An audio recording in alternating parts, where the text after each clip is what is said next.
Setelah menerima berita itu, Huo Zhao segera memimpin orang-orang dari 8 istana dan bergegas menuju kota utama kota Feihu. Utusan patroli telah pergi, dan dia ingin kembali untuk membangun kembali tubuhnya. Ketika Huo Zhao dari istana ke-8 memimpin pasukannya ke tempat kejadian, apa yang dia lihat adalah pemandangan pasukan istana naga iblis yang mendekat. Dia sangat marah dan berteriak keras, "Selama kuilku ada di sini, kami tidak akan pernah membiarkan kuil naga iblis menginjakan kaki di kota Feihu." Ketika Dewa Naga Pemakan Jiwa melihat Huo Zhao tiba-tiba muncul, alisnya tak bisa menahan kerutan. "Apakah kamu dari kuil?" tanya sang Dewa Naga Pemakan Jiwa. "Ya, akulah penguasa istana ke-8 kuil." Huo Zhao mengangguk, "Kota Feihu ini telah diduduki oleh istana ke-8ku. Jika Anda, Istana Naga Iblis, ingin menduduki wilayah itu, Anda harus memilih tempat lain. Menurutku, Rhino City adalah pilihan yang tepat. Sekarang, Rhino City sudah kuat di luar, tetapi lemah di dalam. Kalian hanya perlu bergerak sedikit untuk menduduki Rhino City." Huo Zhao sebenarnya ingin Istana Naga Iblis menduduki kota Badak. Jika penguasa naga pemakan jiwa tidak bertemu Chen Ping dan mengetahui identitas Chen Ping, dia pasti benar-benar berniat menduduki kota harimau terbang dan kota Badak. Surga ini adalah tempat ketiga ras kita bersaing untuk mendapatkan supremasi. Kalian para dewa selalu mengatakan bahwa kalian adalah ras keempat. Mengapa kalian ingin bersaing dengan kami untuk memperebutkan wilayah? Apakah kuilmu benar-benar menyukai kota para bismen? Dewa Naga Pemakan Jiwa berencana untuk menyanjung Huo Zhao, membuat Huo Zhao malu. "Berhenti bicara omong kosong, keluar saja atau bertarung." Huo Zhao mendengus dingin. Kesombongan unik para dewa tidak akan membiarkan dia, penguasa istana ke-8, bersujud kepada para iblis. "Sial, ayo bertarung, siapa yang takut pada siapa?" Sang penguasa naga pemakan jiwa meraung. Perang akan segera pecah. Para biksu dari 8 istana mulai membentuk formasi untuk menghadapi musuh. Cahaya dari jimat, pedang terbang, dan senjata ajaib menerangi separuh langit. Naga tulang dari istana naga iblis mengeluarkan raungan yang memekakkan telinga, dan prajurit kerangka yang tak terhitung jumlahnya bergegas keluar dari lautan kabut. Kedua belah pihak terlibat dalam pertempuran brutal di langit di atas Flying Tiger City. Istana Naga Iblis sedang berperang dengan orang-orang dari kuil dewa. Sang dewa gila memandang ke arah kota utama kota Feihu dan berkata dengan ekspresi sedang menyaksikan kesenangan. "Naga, ini seperti anjing menggigit anjing lain, mulut keduanya penuh bulu." Hu Mazi tertawa. Tetapi si lalat Godfly merasa khawatir, dengan kepanikan di matanya. "Ada apa?" Chen Ping menatap si Godfly dan bertanya. "Saudaraku, aku khawatir Istana Naga Iblis tidak sebanding dengan kuil suci. Jika Istana Naga Iblis dikalahkan dan kota harimau terbang masih diduduki oleh kuil suci, maka kota Badakku akan berada dalam bahaya. Saya yakin Istana ke-8 tidak akan butuh waktu lama untuk pulih dan pasti akan membalas dendam pada kota harimau terbang. Saat itu, saya tidak akan berdaya untuk melawan," kata si lalat dengan khawatir. Meskipun kekuatan kota Feihu rusak parah, kota Badak tidak jauh lebih baik. Setelah beberapa waktu, Huo Zhao pasti akan membawa orang untuk membalas dendam. Saat itu, Rhino City akan dalam bahaya. "Kau benar, kita tidak boleh membiarkan orang-orang kuil menang." Chen Ping mengangguk. "Kita sudah kehabisan tenaga sekarang. Bagaimana kita masih bisa membantu Istana Naga Iblis?" Wanita berpakaian putih itu berkata. Mereka bertarung dengan orang-orang dari kota harimau terbang dan 8 istana, dan setelah pertarungan, tanpa istirahat, mereka bertarung dengan Istana Naga Iblis lagi. Sekarang semua orang telah mencapai batasnya. "Saya punya ide." Mata Chen Ping tiba-tiba berbinar. "Godfly, pergi dan bawa Tuan Huo ke sini." Apakah Huo Zhao bisa mundur tergantung pada seberapa besar arti putra ini baginya. Ketika si lalat Godfly mendengar ini, dia segera membawa guru Huo. Begitu saja, Chen Ping dan anak buahnya membawa Master Huo langsung ke kota utama kota Feihu. Pada saat ini, pertempuran antara 8 istana dan Dewa Naga Pemakan Jiwa sangatlah sengit. Akan tetapi, Dewa Naga Pemakan Jiwa menjadi semakin takut, karena dia tahu bahwa Dewa Istana ke-8 Huo Zhao hanyalah seorang tokoh kecil di kuil. Seluruh 8 istana tidak ada apa-apanya di kuil. Dan kuil ini bukanlah kekuatan terbesar di seluruh klan dewa. Kalau begitu, kalau mereka benar-benar membuat marah penduduk kuil hanya karena satu kota, maka kuil naga iblis mereka akan berada dalam bahaya. Pada saat ini, sang penguasa naga pemakan jiwa benar-benar mulai berpikir untuk mundur. "Berhenti!" teriak Chen Ping. Suara Chen Ping terngiang di telinga Huo Zhao, kepala istana Huo, "Kita bertemu lagi." Ketika Huo Zhao menoleh dan melihat Chen Ping, dia sedikit mengernyit dan berkata dengan mata merah, "Chen Ping, ternyata kaulah yang menangkap anakku. Lepaskan dia segera. Aku akan melepaskanmu jika kau berkata begitu. Kau pikir kau siapa? Jangan lupa bahwa kau telah dikalahkan olehku." Meskipun Chen Ping terluka parah saat itu, dia tidak bisa kehilangan kepura-puraannya. Aku hanyalah seberkas jiwa, tetapi kau menggunakan jiwa orang lain untuk menguasaiku. Jadi aku tidak akan kalah darimu." Huo Zhao mendengus dingin. Guru Huo tercengang ketika mendengar ini. Dia tidak menyangka bahwa ayahnya benar-benar mengenal Chen Ping. Terlebih lagi, Chen Ping lah yang menyebabkan ayahnya terluka. "Apapun yang terjadi, putramu ada di tanganku. Aku ingin kau segera mundur dan meninggalkan kota Feihu." Chen Ping mengancam Huo Zhao. "Kamu berani menyentuh anakku?" Huo Zhao menatap Chen Ping dengan mata dingin. "Mengapa saya tidak berani?" Chen Ping mencibir, dan ujung pedangnya dengan ringan menebas, menyebabkan aliran darah merembes keluar dari leher guru Huo.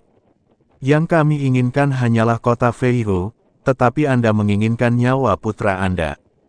"Ayah, selamatkan aku, ayah, selamatkan aku." Tuan Huo merasakan sedikit dingin di lehernya dan buru-buru berteriak pada Huo Zhao. Medan perang mengalami kebuntuan yang aneh. Wajah Huo Zhao berubah pucat dan tinjunya terkepal begitu keras hingga menimbulkan suara gemerincing. Xie Zong yang berdiri di samping, berkeringat deras. Dia paling takut kalau Huo Zhao tidak peduli dan akhirnya mundur. Kota Feihu ini miliknya. Apa yang akan dia lakukan jika Huo Zhao tidak peduli? Dia tahu bahwa jika kota Feihu hilang, nilainya sendiri pun akan hilang. "Kalau begitu aku akan mati dengan menyedihkan." Tubuh Jie Zong gemetar, dan dia berdoa dalam hatinya agar Huo Zhao tidak pernah mundur. Namun pada akhirnya, Huo Zhao menggertakkan giginya dan berkata, "Chen Ping, jika aku mundur, apakah kamu akan membiarkan anakku pergi?" Tentu saja, kata-kata seorang pria sejati sama berharganya dengan ikatannya. "Aku berani bersumpah demi surga." Chen Ping mengangkat tangannya dan berkata, "Jika aku tidak melepaskan putramu, aku bersedia mengalami malapetaka surgawi dan tidak akan pernah terlahir kembali." Huo Zhao mendengarkan kata-kata Chen Ping, dan akhirnya dia melambaikan lengan bajunya dengan ganas. Semua orang di istana ke-8 mundur. "Kepala istana Huo, tolong jangan pergi. Apa yang harus saya lakukan?" Melihat ini, Xie Chong ingin meminta Huo Zhao untuk tinggal. Tetapi Huo Zhao bahkan tidak memandangnya dan langsung pergi. Jie Zong hanyalah bidak catur. Sekarang dia tidak berguna lagi, Huo Zhao tidak akan pernah memandangnya lagi. Mereka adalah para dewa. Mereka bahkan memandang rendah manusia bangsawan, apalagi para bismen. Saat pasukan 8 istana mundur, Xie Zong segera berlutut di tanah bersama prajurit kota Feihu yang tersisa. "Menyerah, kami menyerah." Xie Zong ingin menyerah dan mencari kesempatan untuk bertahan hidup. Akan tetapi, orang-orang dari istana naga iblis tidak menerimanya. Sebaliknya, Mereka membunuh semua orang dari kota harimau terbang, bahkan Jiezong. Dewa Naga Pemakan Jiwa menatap Chen Ping dalam-dalam, dan berkata dengan makna yang dalam di dalam api jiwanya, rekan Taois Chen, Istana Naga Iblis akan mengingat apa yang terjadi hari ini. Setelah mengatakan ini, dia memimpin pasukan ke kota utama. Chen Ping menyimpan pedangnya dan melepaskan Guru Huo yang tampak sepucat kematian. Terima kasih atas bantuanmu, Nona muda. Aku tidak tahu namamu, tapi aku akan memberitahumu nanti. Chen Ping berkata kepada wanita berpakaian putih. Namaku Mo Qingyun. Wanita berpakaian putih itu berkata sambil tersenyum tipis. Nona, sebaiknya kita kembali saja, kalau tidak kepala keluarga akan khawatir. Kata lelaki tua berjubah ungu itu. Mo Qingyun mengangguk, lalu menatap Chen Ping dan berkata, terima kasih telah menyelamatkan orang-orang di benua Changshuan. Jika kita ditakdirkan untuk bertemu lagi, kita akan bertemu lagi. Setelah Mo Qingyun selesai berbicara, dia mengikuti pria tua berjubah ungu itu dan berencana untuk pergi. Tetapi ketika lelaki tua berjubah ungu itu perlahan membuka lubang hitam di kehampaan, wajah Mo Qingyun tiba-tiba berubah, dan kemudian seteguk darah menyembur keluar. Nona, lelaki tua berjubah ungu itu terkejut. Penatua Lei, saya khawatir saya tidak akan dapat pulih dalam waktu singkat karena kondisi fisik saya saat ini. Mo Qingyun berkata dengan ekspresi kesakitan. Melihat ini, lelaki tua berjubah ungu itu tidak dapat menahan diri untuk tidak mendesah dan berkata, kamu menggunakan cahaya suci pemecah iblis untuk menghancurkan tombak keluarga Mo, dan sekarang kamu terluka dan tidak dapat kembali. Bagaimana aku harus menjelaskan hal ini kepada kepala keluarga? Penatua Lei, tolong kembali dan tenangkan ayahku dulu. Aku akan kembali setelah aku pulih dari luka-lukaku selama beberapa hari. Kata Mo Qingyun, Nona Mo, cedera Anda disebabkan oleh kami. Kami akan mengurus penyembuhan Anda dan menyediakan sumber daya yang diperlukan hingga Anda pulih. Saya juga akan menjaga keselamatan Anda. Chen Ping tidak dapat menahan perasaan bersalah ketika dia melihat Mo Qingyun.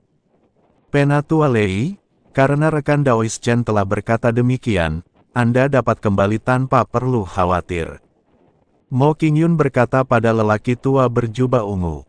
Orang tua berjubah ungu itu ragu-ragu sejenak, lalu akhirnya mengangguk dan berkata, baiklah, Nona, Anda harus berhati-hati. Setelah berkata demikian, lelaki tua berjubah ungu itu melambaikan tangannya pelan, lalu kilatan petir menyambar kehampaan. Kehampaan itu bergetar, tubuh lelaki tua berjubah ungu itu ditelan kegelapan dan lenyap dalam sekejap. Ayo kembali juga. Chen Ping memimpin semua orang kembali ke Rhino City, sambil menyeret tubuhnya yang lelah. Adapun Guru Huo, Chen Ping tidak membiarkannya pergi. Dia ingin menggunakan Guru Huo untuk mengancam Huo Zhao terlebih dahulu. Kalau tidak, jika kita melepaskan Guru Huo sekarang, Huo Zhao akan menyerang kita besok. Bagaimana mereka bisa bertahan dalam situasi seperti ini?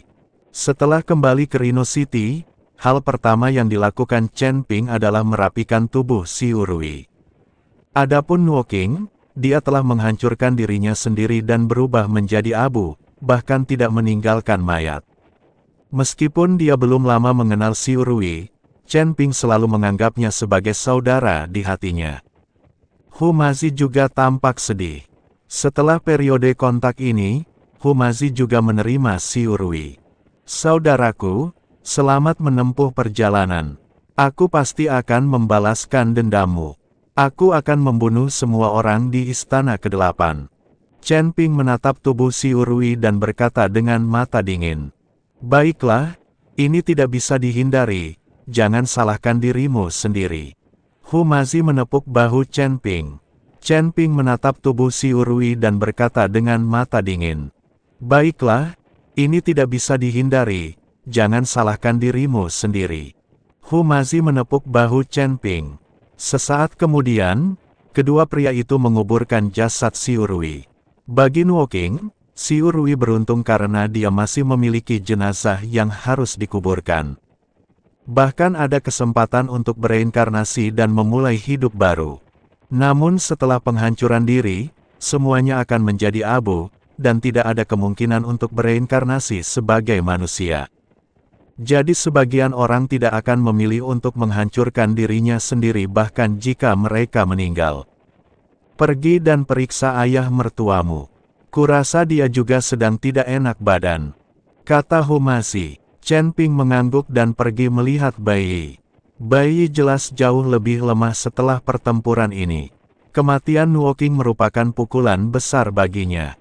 Melihat Chen Ping datang, Bai Yi memaksakan senyum dan berkata, "Menantu laki-lakiku tersayang, aku baik-baik saja. Aku telah hidup selama bertahun-tahun, dan aku telah lama menjadi acuh tak acuh terhadap hidup dan mati. Jangan khawatirkan aku, biarkan aku sendiri selama beberapa hari dan beristirahatlah dengan baik." Chen Ping mengangguk, tidak berkata apa-apa, berbalik dan pergi. Setelah dia pergi, tangisan Bai Yi terdengar dari kamar.